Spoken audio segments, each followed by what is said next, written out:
जैसे कि आप लोग जानते हैं आज हमारा क्लास नंबर 10 है और 10वीं क्लास में मैं आप लोगों को कुछ वर्ड्स बताना चाहता हूँ जिससे कि आप अपना अगल बगल के बारे में बता सकें, अपना घर के बारे में बता सकते हैं, अपने कॉलेज के बारे में बता सकें, अपने स्कूल के बारे में बता सकें। या बहुत सारा चीज़ है जो आपको बताया जाएगा अभी। जैसे देखिए क्लास नंबर 10 में कुछ वर्ड्स हैं जैसे बिसाइड ऑफ या नियर ऑफ। इसका मतलब के बगल में या के नज़दीक। उसके बाद बैक ऑफ,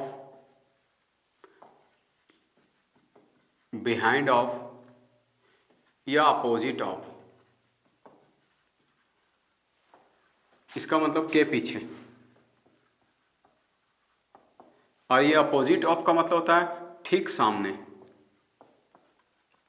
जैसे कोई भी आपको अपोजिट का प्रयोग कर रहा तो इसका मतलब समझ लीजिए ठीक सामने के बारे में बता रहा हूँ। उसके बाद ऑन द या ओवर द। इसका मतलब के ऊपर।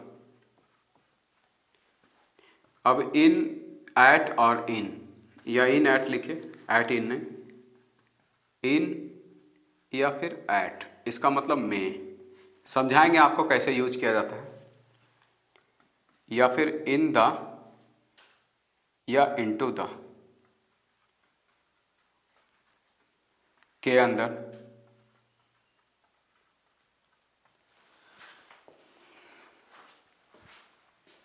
एक होता आउट ऑफ, इसका मतलब में से।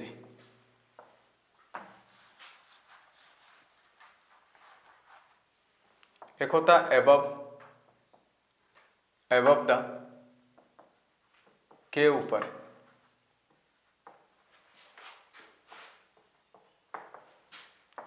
या फिर बिलो द, के नीचे। या फिर अंडर द, इसका मतलब भी के नीचे। या साइड ऑफ, कॉर्नर ऑफ या फिर एज ऑफ। इसका मतलब के किनारे। आप ये एज ऑफ के बारे में सुनते होंगे बहुत से बैट्समैन का कि वो विराट कोहली का बैट का एज लगा और 4 रन चला गया। तो एज का मतलब क्या हुआ था? किनारा, कि बैट का किनारा लगा और 4 रन चला गया। उसके बाद आफ्टर भी आप यहां लिख सकते हैं, आफ्टर द या बिफोर। अब आफ्टर का मतलब के बाद,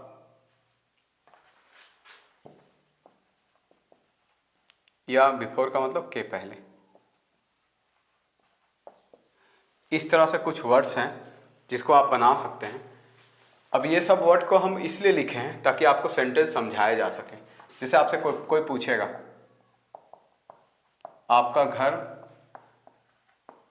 कहाँ है, तो आप बोलिएगा ना कहाँ को आगे ले आके कि वेयर इज योर होम। ये हो गया क्वेश्चन। अब इसका आंसर दीजिएगा तो आप जाहिर सी बात है यानी कि उत्तर, तो आप बोलिएगा मेरा घर पहाड़ के बगल में है। तो माई home is beside of mountain. अब जैसे आपसे कोई पूछता होगा कि आपका कॉलेज कहाँ है जी, तो आप बोलते होंगे ना मेरा कॉलेज जो है मेरा घर के आगे है। तो आगे के लिए क्या होता है? अहेड ऑफ, के आगे। तो आप इसमें बोलते होंगे, जैसे आप पूछिएगा आपका कॉलेज कहाँ है, तो आप पूछते होंगे वेयर इज योर कॉलेज। तो आप इसमें आंसर देते होंगे, ये तो क्वेश्चन हो गया। अब इसमें उत्तर देते होंगे कि मेरा कॉलेज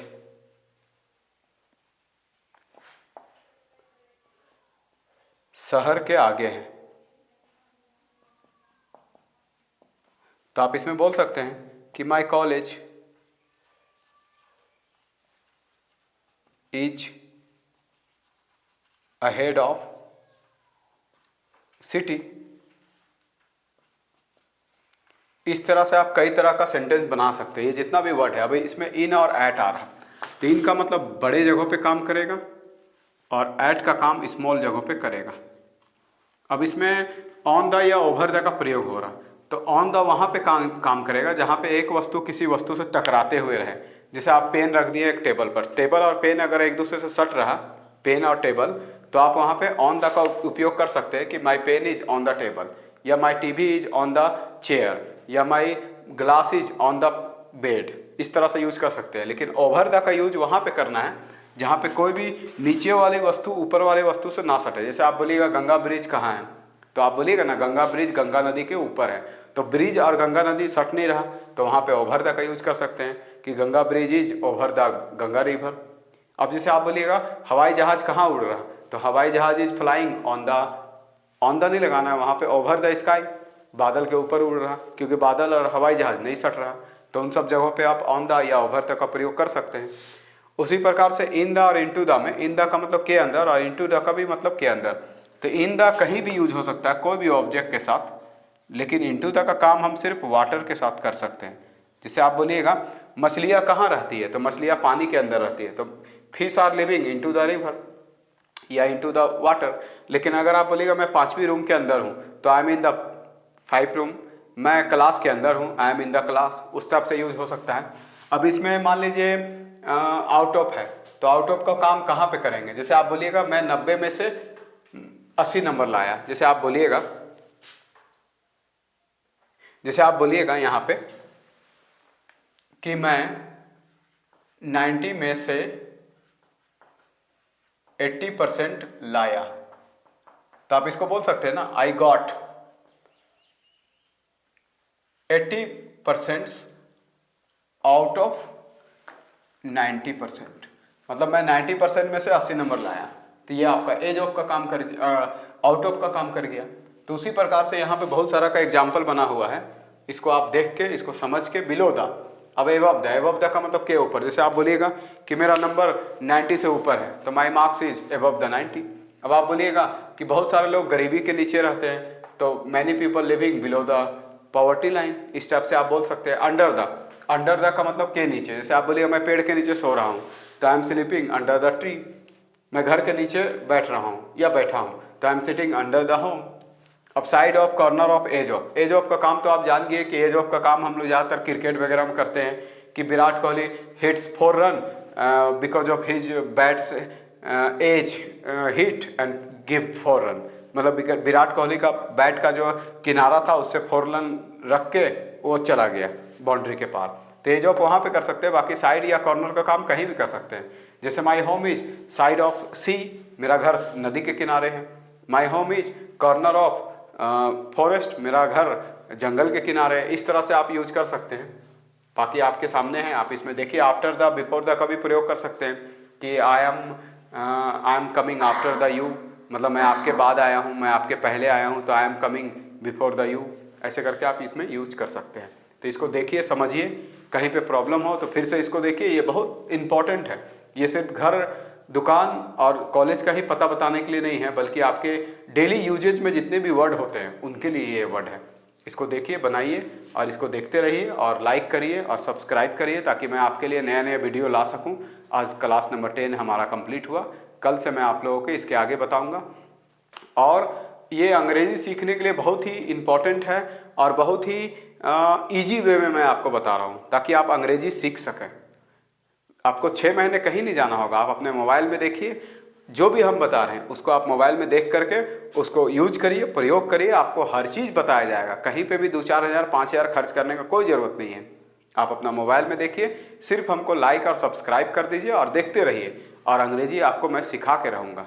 अगर आपकी कोई कमेंट्स हो तो मैं आपको एक बात बताना चाहता हूँ कि आप हमें कमेंट्स करें, किसी भी तरह का प्रॉब्लम हो तो मैं उसको एक दिन स्पेशल कमेंट्स क्लास रखूँगा कि जो भी आपके कमेंट्स आएंगे उसको मैं यहाँ लिख दूंगा और उसके बारे में उसको समझा दूंगा।